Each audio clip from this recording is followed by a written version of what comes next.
Welcome to today's web conference, Advanced eDiscovery Matter Center for Office 365.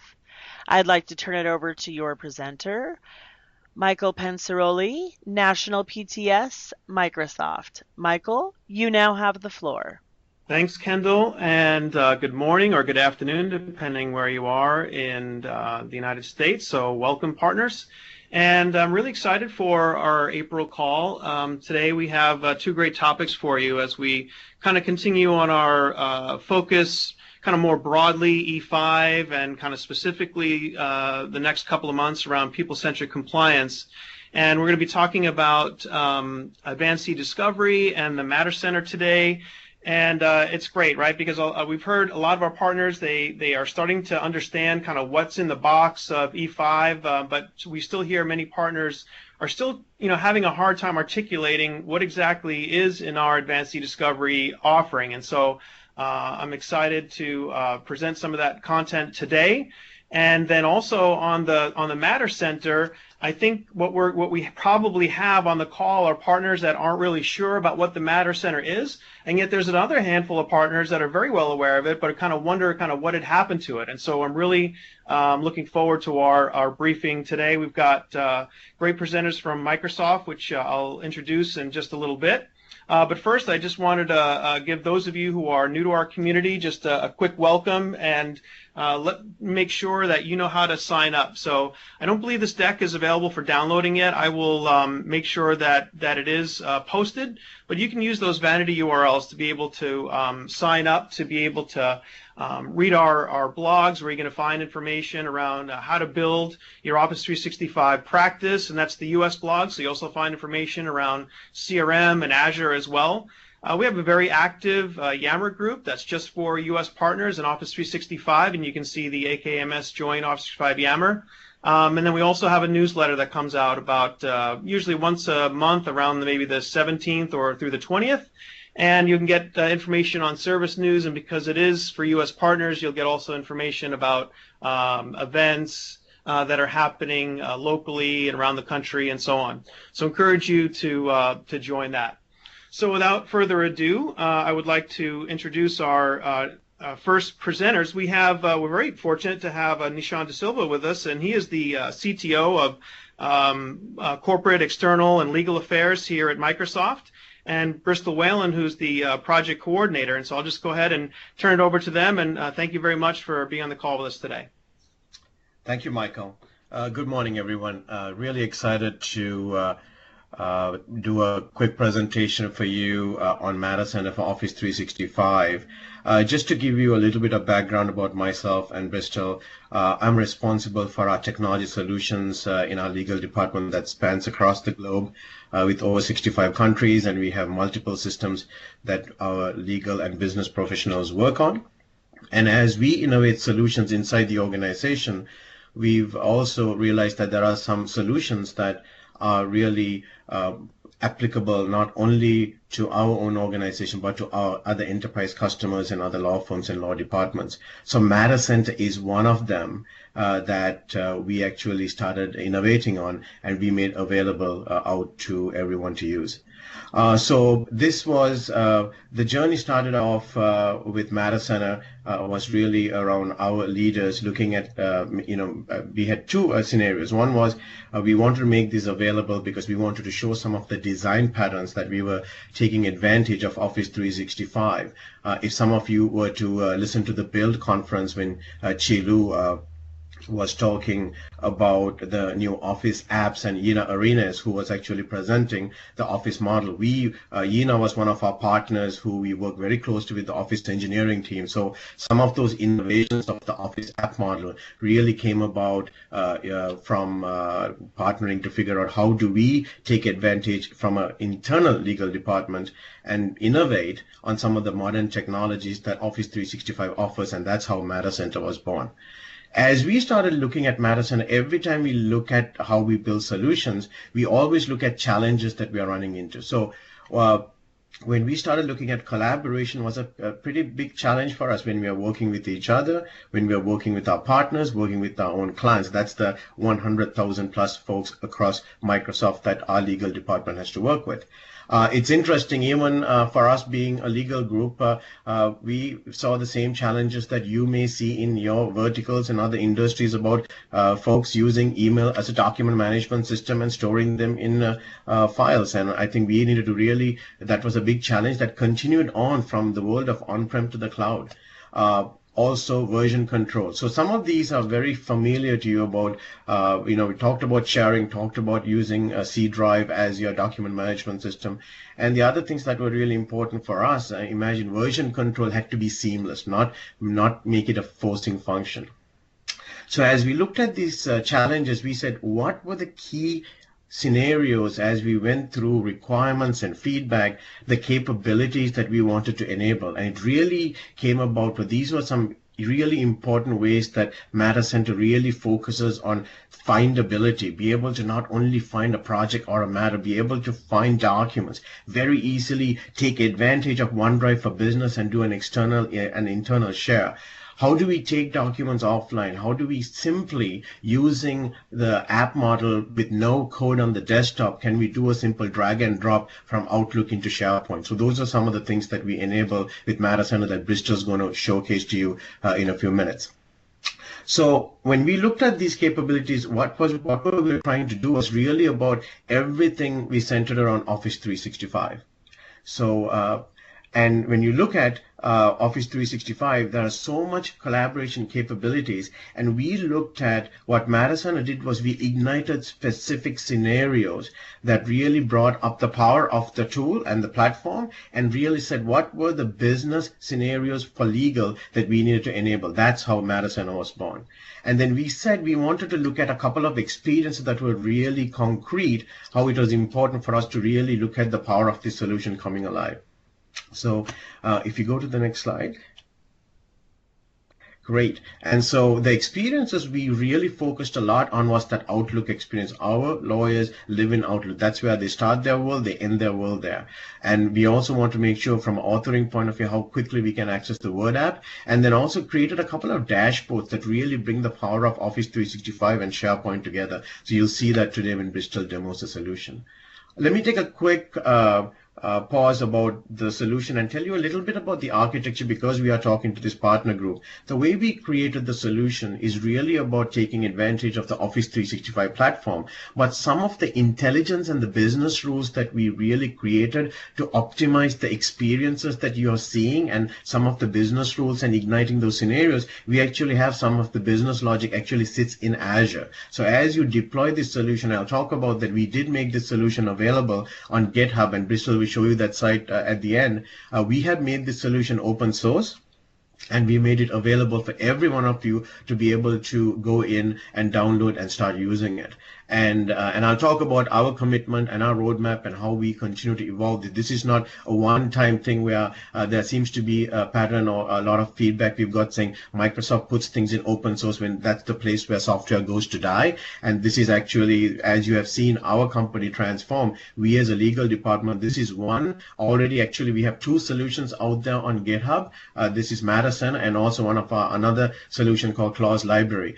We are creating an entire solutions catalog that will go into GitHub. So just keep in mind that our commitment is pretty serious about the solutions we are creating internally, making them available externally. With that said, let me turn it over to Bristol to actually so you can take a look very quickly how the solution looks like, and then I'll come back in the call today on our presentation about what you can do to get engaged with this solution. Great, thank you so much, Nishan. Let me just switch over to my desktop and want to make sure that I get this as large as I can for you so that it's easy to see. What I would like to do for the next 5 to 10 minutes, so that we still leave room for some GitHub announcements at the end, is to take a walk about some of the key views and functionalities of Matter Center that we saw in the slides, but really bring them to life for you. So like Nishan said, one of our major cornerstones of this project was to bring technology to where legal professionals and other professionals are already spending most of their time. So we thought about the user experiences predominantly in Outlook and Word and the web. I'm going to show you all of those over the next couple of minutes, but let's go ahead and let's start in our Outlook. I don't know if you are a fan of the reading pane setup or if you prefer to open up your email fully, but Matter Center will actually be exposed within the context of an email in your inbox from both views. If you're familiar with Outlook 2013, then you have been familiarized with apps for Outlook, and that is what we've leveraged here as well to bring Matter Center to this experience. You'll see here within the context of my email, there's a drop-down and I can open the Matter Center solution within the context of my email. Just to give us a little bit more real estate, I'm going to go ahead and I'm going to open up a full email and show you as well. When this opens, it takes us to what I like to call the starting place. This UI is going to be the same across the Word and Outlook Matter Center experiences and really showcases all of those core functionalities you can start taking right away on your matters and documents without having to leave your Outlook inbox. I can start searching across my matters, or may that be cases or projects, whatever your taxonomy works best for your organization, as well as my documents. I can upload new documents directly to a Matter file.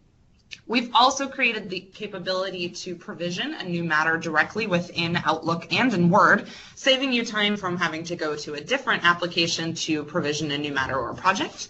Or we can go to Matter Center Home, which is the web experience of Matter Center, really showcasing all of the functionality in SharePoint. What I would like to do is do a quick scenario of what it means to upload attachments to an already existing project file. And to do that, I'm going to go ahead and I'm going to drill into my matters to find the matter that I would like to drag and drop some new attachments that I received this morning into. This takes us to our Search Matters view within Outlook. Again, this looks the same in Word. We have thought about organizing matters and documents in 3 different ways to streamline the search functionality and save you time. There is this view called All Matters, which is going to show you all of those matters that you're a team member on, but then also those matters that you have permission to see. So perhaps you're not explicitly an attorney or an IT member of that project, but you've been given permission to go ahead and look around in there. This is a great scenario for perhaps paralegals that need to go in and have access to Matter files without actually contributing much work. There's also the My Matters view. That's going to be a more streamlined view, only matters that you are a team member explicitly listed on. And then I want to toggle here for a second on what we're calling pinned matters. The idea of pinning a matter or document is something we spent a lot of time thinking about the value proposition on when developing Matter Center. Perhaps you're involved in 300 different matters at a given time, but really you're only working actively this week on 3 to 5. This is effectively like a bookmark function that you can change as your workload changes, making it easy to find exactly what you need every time.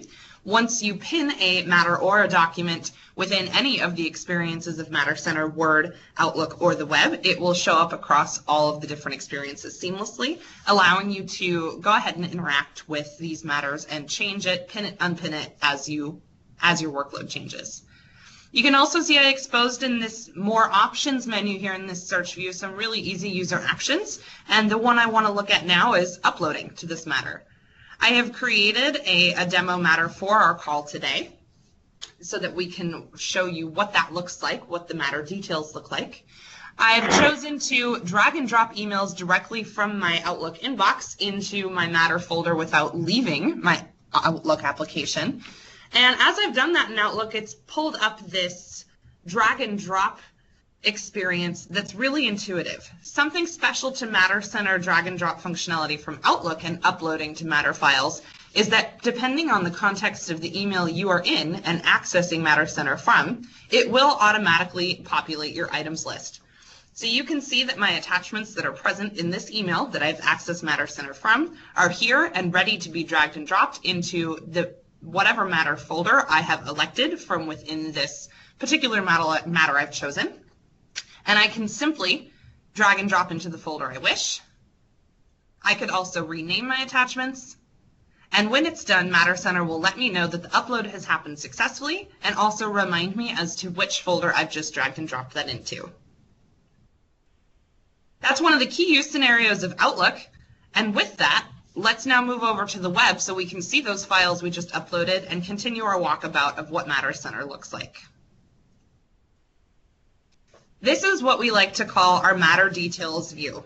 Now, this is the same matter that I found through the Search Matters view in Outlook, and I have now exposed its full details page here in the web. The way that I got there was in that More Options menu, there is a toggle to view matter details, or of course I can go there if I've bookmarked this, or I can get there from Word, but clicking view matter details will take us to this special view that Matter Center has created here in the web experience that really lets us dive into that matter's particular details.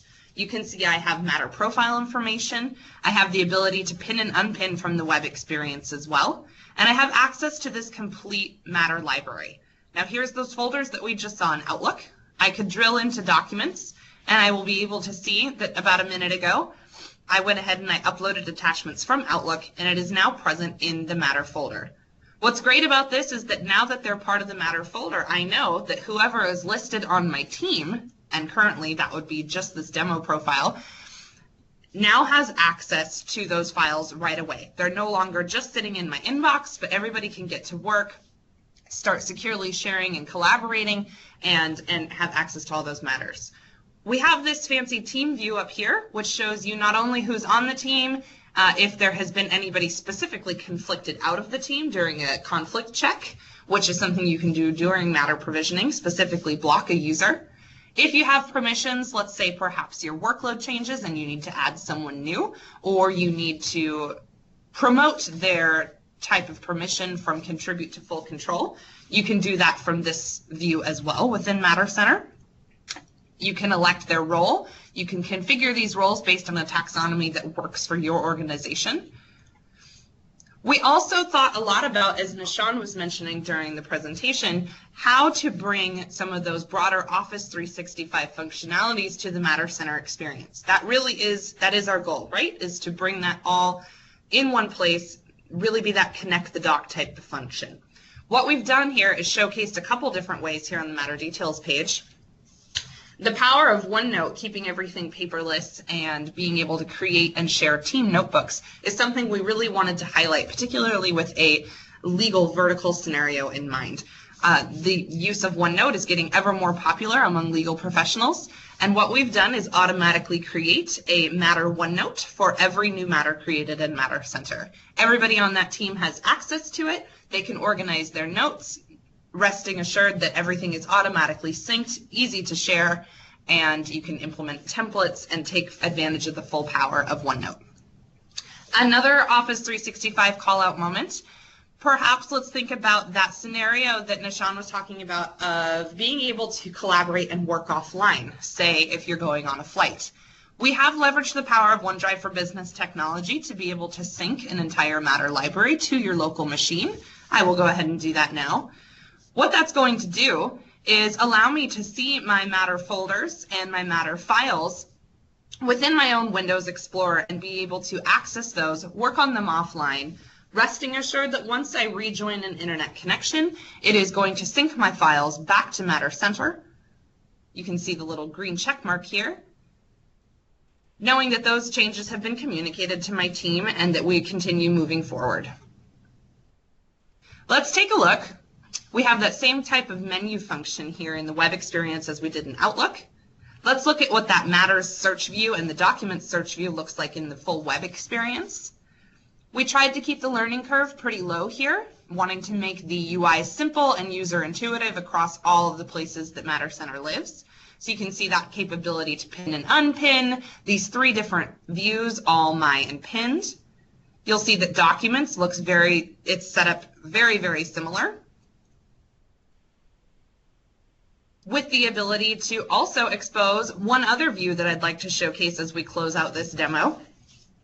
We had a View Matter page, but what about our documents? What if I want to see richer document details? We thought about that too, and we've also created this View Document Details page here in the web experience that lets you really dive into your document management.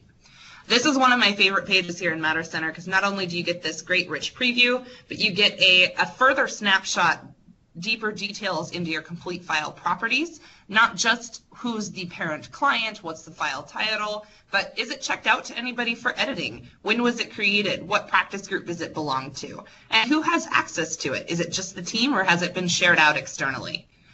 We also thought about that version history, ever important version history scenario, and we've brought that more front and center, leveraging the out-of-the-box version history of SharePoint capability, but making it easier for our users to find and interact with. A document action bar, which is going to let you take pretty self-explanatory options here on this particular document, including syncing it to your OneDrive for Business. And again, being able to pin and unpin documents just as you did Matters.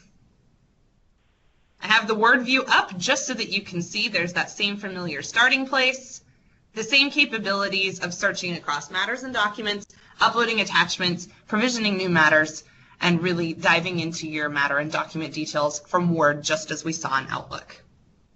That's just the tip of the iceberg when it comes to walking about Matter Center, but gives you an idea of what it looks like, what our feel is here, and the direction that we're going. And with that, as we have just a few more minutes, I'm going to turn it back over to Nishan to talk a little bit about GitHub. Thank you, Bristol. As I mentioned earlier on the call, so we made the solution available on GitHub on December 17th. And so far, we have some active community folks participating in the GitHub community. We have over 70 folks, and I know it's not only legal because including there are people who are taking the solution and making it applicable for others, including our own organization. We've taken it for doing more project management too and calling it Project Center. So you can just look at the same scenarios that Bristol showed and say it's not only applicable for legal, but it can be also applicable for other industries and other verticals.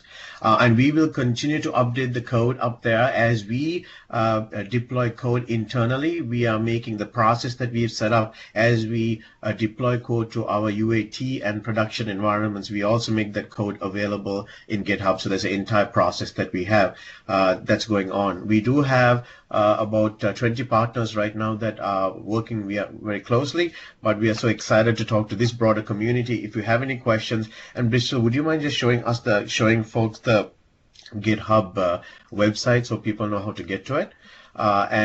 Basically, that's where we have our community started, and that's where we will have the dialogue. So if you're interested in joining, please visit the GitHub Matter Center site that Bristol will show you in a minute. With that, I'll open up for any questions for us before we turn it over to talk about eDiscovery. Thank you so much, Nishan and Bristol. That was a terrific overview and something that's pretty exciting for partners to be able to take advantage of. So thank you for taking us through that content. We were able to answer a couple of questions. There were just a couple others coming in. There were two around wondering if around the use of Office 365 groups, and wondering if you had kind of thought about that as part of the architecture, and is there any relationship, or did that go into your thinking, and what would be some of the advantages of not using groups or using the Matter Center versus groups? Absolutely. No, we are, but that is definitely on our roadmap. You will see us actually, we've already started piloting Matter Center with groups right now, and we will actually showcase that probably at our ILTA conference in August. You'll see how we have taken advantage of groups and Matter Center. Excellent. And then there are also a couple of questions that I'll just kind of condense, but the spirit of them is they're kind of asking like around kind of OneDrive versus SharePoint list and thinking about the sync limits. Is this primarily using SharePoint Online, and does that mean that it's kind of subject to some of those list limitations? Can you talk to that? Yeah, so one thing that we looked at from an architecture point of view, that we every matter or every project that gets created, that's really a document library, and we took the concept because as we look at how the product teams are innovating on Office 365 from a scalability point of view and taking advantage of Azure, there are things that are happening that our direction from the engineering team is to really take that document library concept so that we will not run into those scalability limits. And if there's any more specific questions, I'm happy to, that will be a great question for us, for someone to post on GitHub, and we can actually get one of the Office 365 scalability engineers to answer that question if they have specific, deeper questions they have on that topic. Thank you. And are there any other integrations that you're thinking about or planning? There was a question on maybe Dynamics CRM. Did you see any any requests around that? Was that something that your team thought about? And then, or maybe perhaps with there's another question around, can anything flow from the compliance center, any integration compliance center or legal hold or anything like that? So I'll absolutely great question there. So because we are running on the Office 365 stack, we actually, our litigation team can come through and do any e-discovery on any of the activities that are running on Matter Center. So that's because it's part of the base. Second thing that's really important, we do not have any proprietary code. We're using standard public APIs that are available and scripting to create the solution. Regarding CRM, that is fascinating question because that is one of our summer roadmap items right now, because internally at Microsoft we have multiple instances of CRM Dynamics on tracking our case details, and so we are looking at connecting the two together. So that's another component. Those are the two big ticket items for this year that we'll be working on, that will make those configurations available on GitHub, how we are connecting CRM Dynamics with Matter Center, and also how we are going to take advantage of groups. Outstanding. And then one final question, and then I'll let you go. Thanks for staying on a couple of minutes. Was just around the licensing portion, and I'm assuming that there's no difference, but just to be sure, there's a couple of questions saying, hey, does it matter whether I have E3 or E5? Am I going to get the same kind of functionality?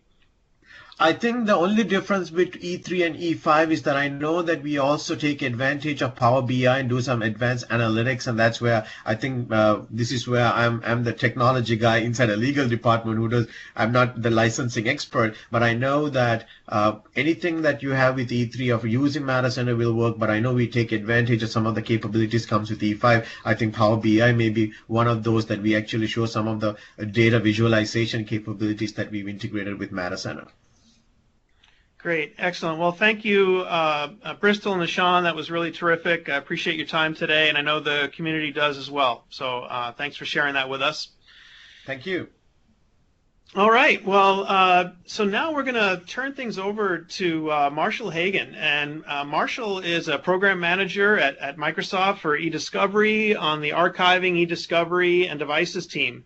And we had a little bit of an intro into the advanced eDiscovery back in January, and we were still getting some feedback that they kind of wanted to see it, understand a little bit better, and be able to better articulate that value. And so we've invited Marshal, and welcome, Marshal, and thanks for joining us today and taking us through this content.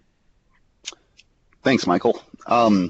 Something that was left off of my resume there that I'd like to make sure that everybody is aware of, that I am a graduate of the University of North Dakota, and if you're a college hockey fan, you'll be tuning in at 5 o'clock Pacific tonight to watch the University of North Dakota take on, I don't remember who it is, Denver or somebody.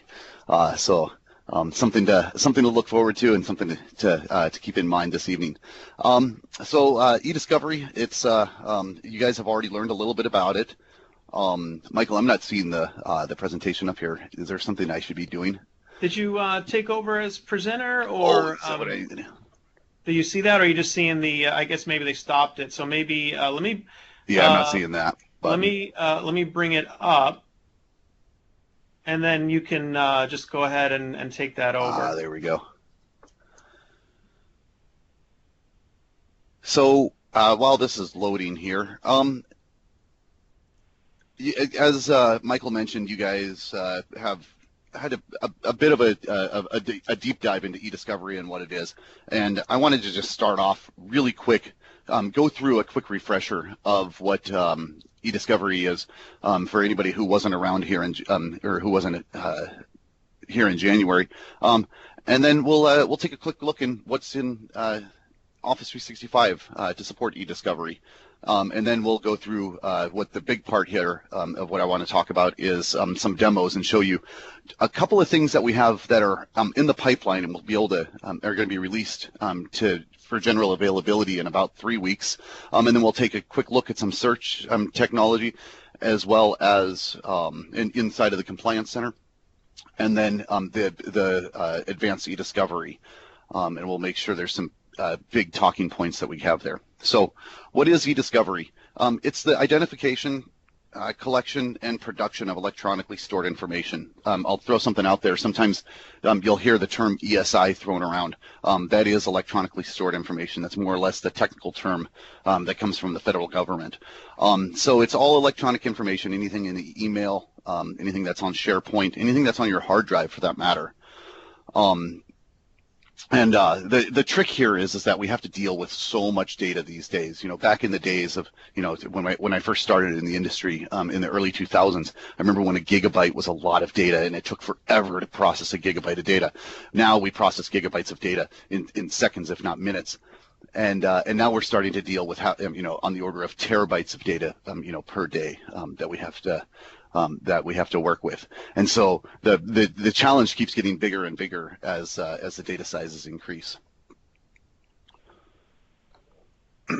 So this slide here is a little bit, it's a modified version of the eDRM. If you've ever heard of the eDRM, it's the Electronic Discovery Reference Model. It was invented by a couple of guys in St. Paul, Minnesota, in right around 2005, and it starts off on the left-hand side with the very beginning of any of these processes where you would actually preserve the data, and it slides all the way over to the right where you identify, search, analyze, and then finally review the data, where it's literally an attorney putting eyes on each document and reading it. Now you'll notice on the left-hand side there's a lot of documents, and as we scoot over to the right, the document size, or the amount of documents, decreases. And we want that to decrease as much as possible, because the key here, I said, is that where each attorney is going to put eyes on it. And it's really scary here, because the most expensive part of eDiscovery is having those attorneys read these documents.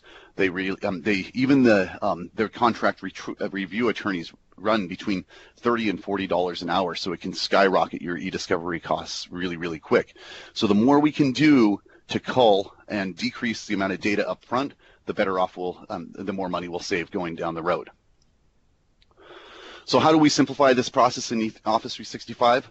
Well, the first thing is, and this is what probably one of the biggest differentiators that we have against most of our competitors, is that we can actually put the data on hold in place where it lies. So we don't have a second copy of all of this data. We don't have extra pieces roaming around, which actually can cause problems going forward. But it's actually held in place.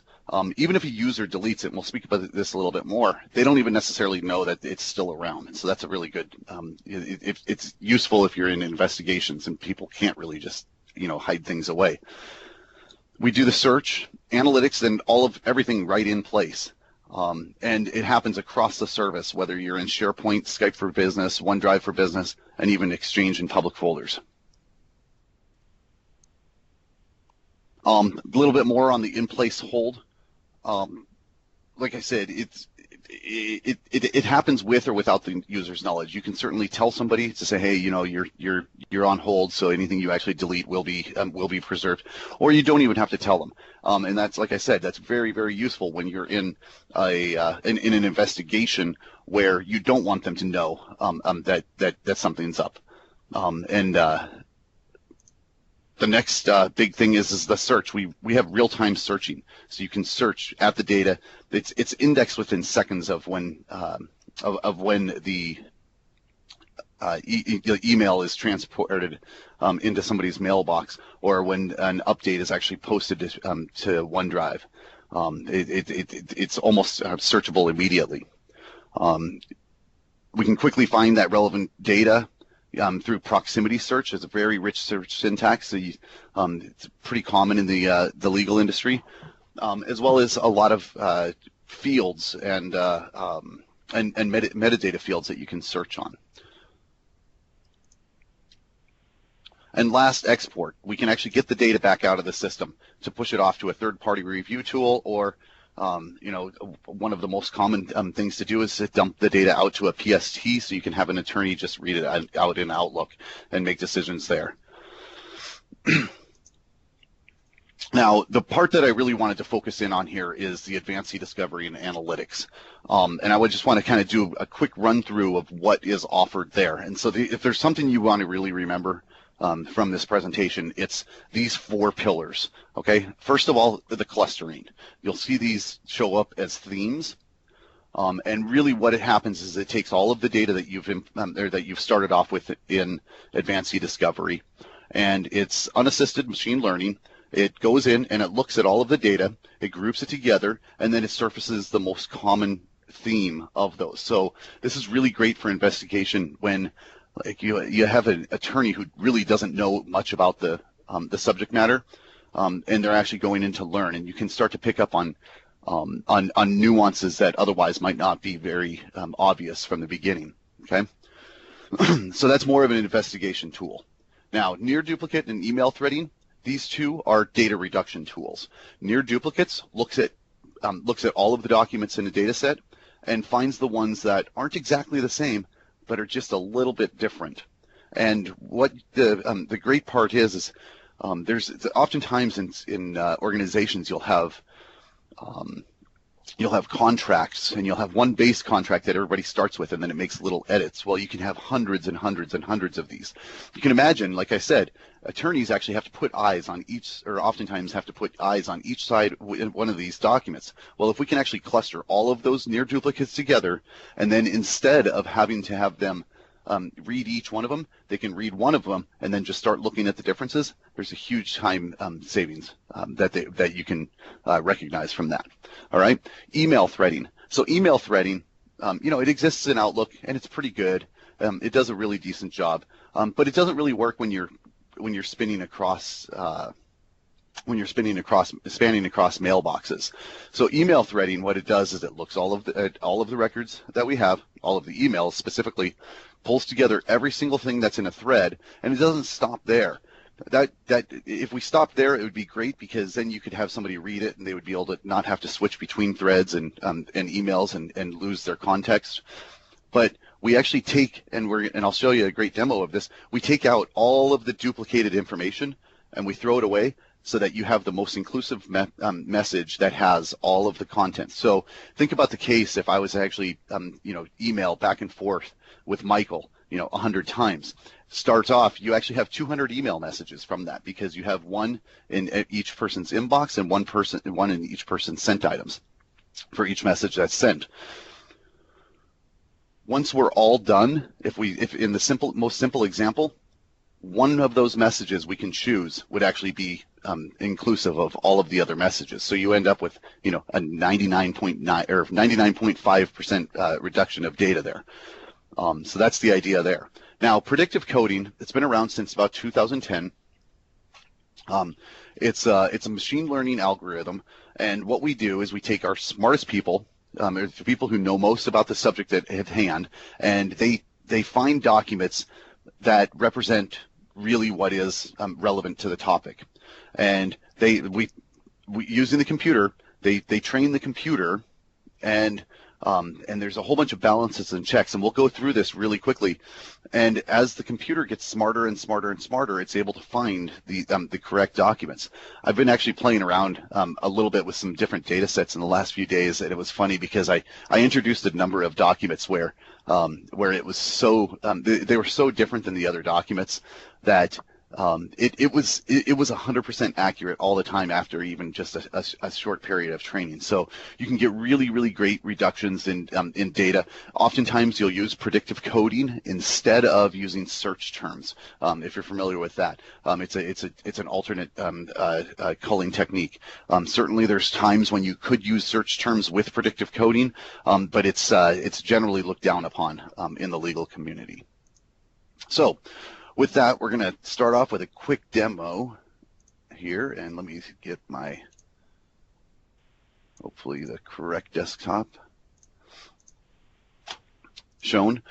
So what we're going to take a look at is I'm going to take first of all just a quick run through of the Compliance Center and something that's coming up. And this is a really cool piece of functionality because it's going to round out the offering in the Compliance Center.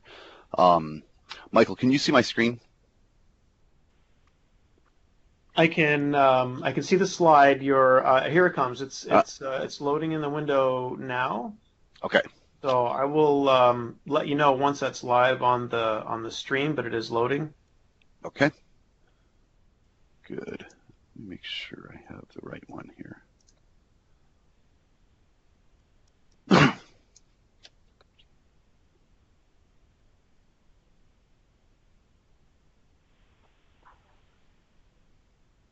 Okay, it's up in the backstage, and there it is. Now it's on the live stream. Awesome. So hopefully everybody can see my desktop now. And I just wanted to start off in the Office 365 Admin Center to show how to get there, and then like right now something that you might see. This is actually a preview tenant for the Compliance Center, so it might look a little bit different than what you see today, but it's going to be quick enough that by the time you actually look at it, they may actually look the same.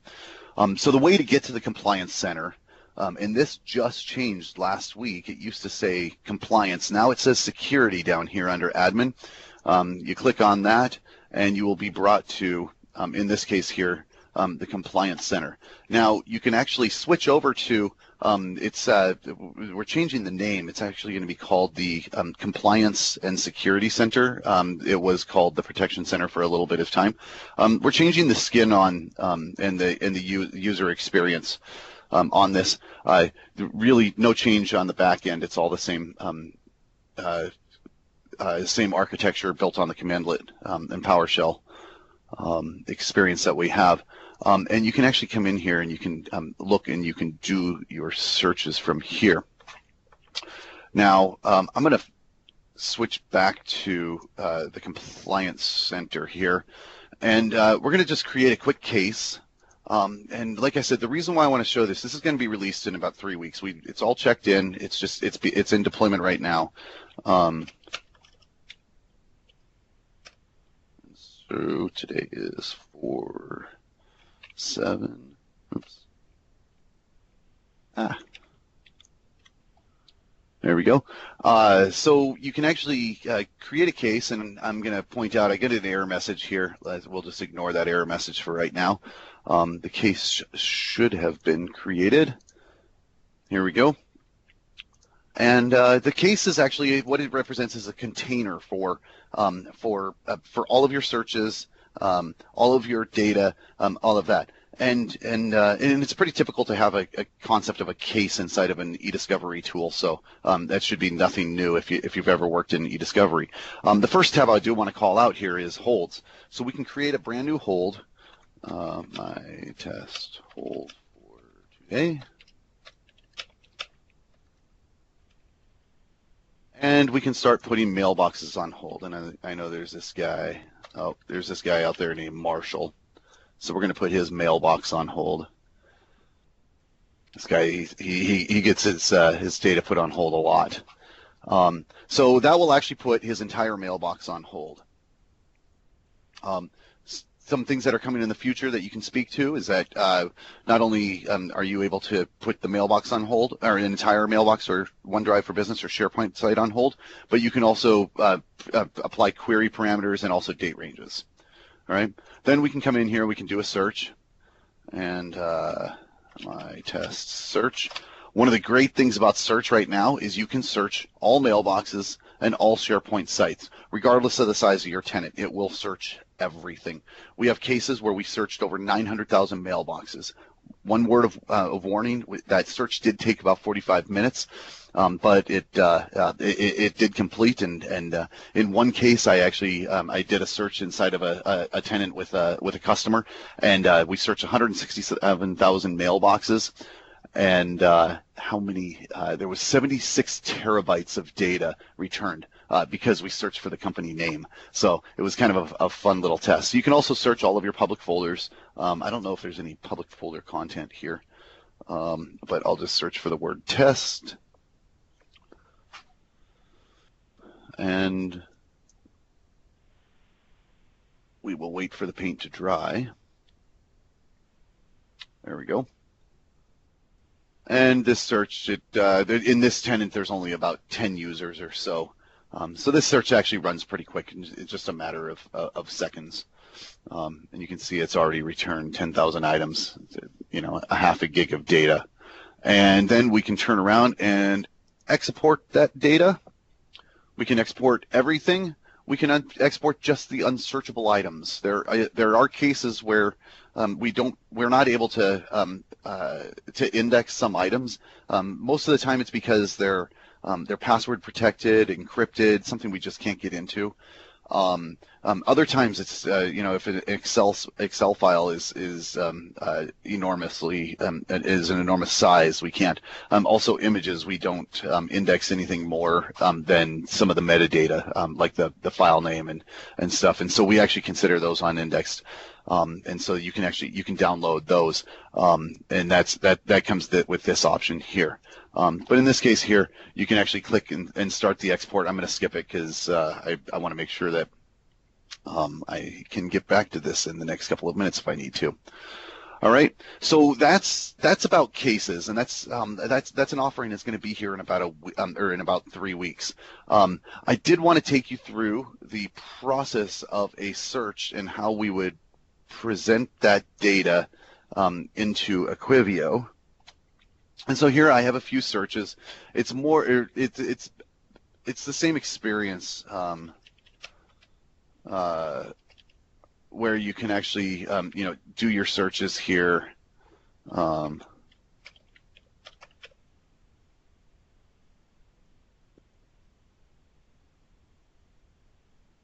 You can add somebody to the search and give it some search terms and continue on.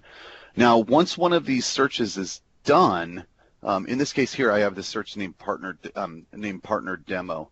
One thing you can do, like we kind of alluded to earlier, you can export results to a computer. So this is actually the case where I'm going to bring them right down to my local machine in the format of a PST for the emails, and then loose files for all of your SharePoint and OneDrive content. Or we can actually send this data off to advanced eDiscovery. Just worth noting here, if you weren't aware, a year ago, last January, we acquired a company out of Israel called Equivio. They are the premier provider for text analytics in eDiscovery. I worked for a company called LexisNexis before, and we partnered with Equivio on a number of cases. This was not an unheard of company. It was a very, very high profile company. And like I said, they have the premier offering for text analytics, so we're really, really lucky to have them. About halfway through last year, when we were talking about what we were going to do with the name, we decided to go ahead and rebrand it as Advanced eDiscovery. So if you hear people say Equivio, know that they're talking about Advanced eDiscovery. And this is it, and I just realized I'm kind of running a bit short on time. I'm going to skip over the themes, and we're going to jump directly into the near dupe and email threading here. So that's what ND and ET, oftentimes known inside of the industry. In this case here, I had what I had analyzed with Equivio or Advanced eDiscovery was just a bunch of emails from mailboxes. So all we had were emails and attachments. You can see here. It's about 75% of the content was from email, and 25% was their attachments. Now this is the really cool part here, and this is actually what's going to show us the email threading portion. So first of all, this pie chart here represents all of the emails that we analyzed. All right, the inclusive emails, these are the emails that we probably have to review because they actually represent all of the content. Now, if you go back to my earlier example where I was talking about emailing back and forth with Michael, like there's all of that duplicated data. This dark gray box here represents the rest. That's actually the stuff that's ultimately duplicated. And in most cases, you can just throw that data out. You don't even have to review it. In some cases, we have unique inclusive copies. There's a number of cases where we can actually just throw that out here. So we can see just from this, we almost had a 30 to 40% reduction in our data set just by running this process. So you can imagine what that does downstream when we're hiring attorneys to read each of these documents to make sure that we're not releasing anything that's privileged. Okay, so with this data set, I really didn't have any great documents that were near duplicate, but we would actually see the same sort of reduction, especially when you have highly duplicated content. All right, so I'm going to pop into another case here, and I want to talk about it's called relevance, and it's the method of predictive coding. We're going to squeeze right over here, And I've already set up this this relevance case here, and I've actually reviewed about actually I can't even remember. It's close to 800 or 900 documents to go through and try and teach the system what I'm looking for. In this case here, I was looking for information about crude oil and so anything that had to do with crude oil, I said it was relevant, and anything that wasn't was non-relevant. The most important tabs that we have here are the track, where you kick off a new round of training, and that's effectively when you start off and you read documents and you tag them with relevant or not relevant. And then the second one is the tag. And I'm going to just finish off this round here. I believe we made it through 37, so I'll start here on 36. And I had already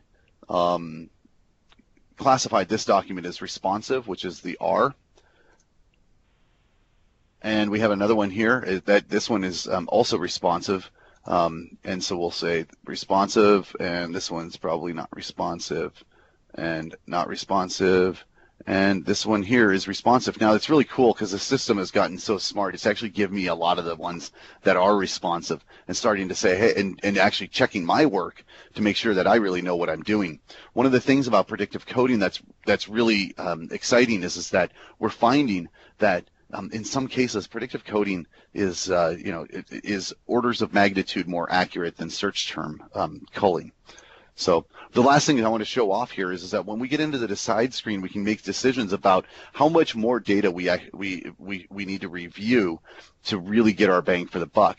Now, in this case here, I can review 8% of the data, and we'll get a 77.3% recall. That means we're going to get 77% of the documents that we were really looking for by only reviewing 8%. That is actually a really, really good result. Now, if we carry this over here to the right-hand side and look, if we cut it here, if we cut off here, that we'd be reviewing 25% of the data, we get 90% recall, which means we get 90% of the documents that we were looking for.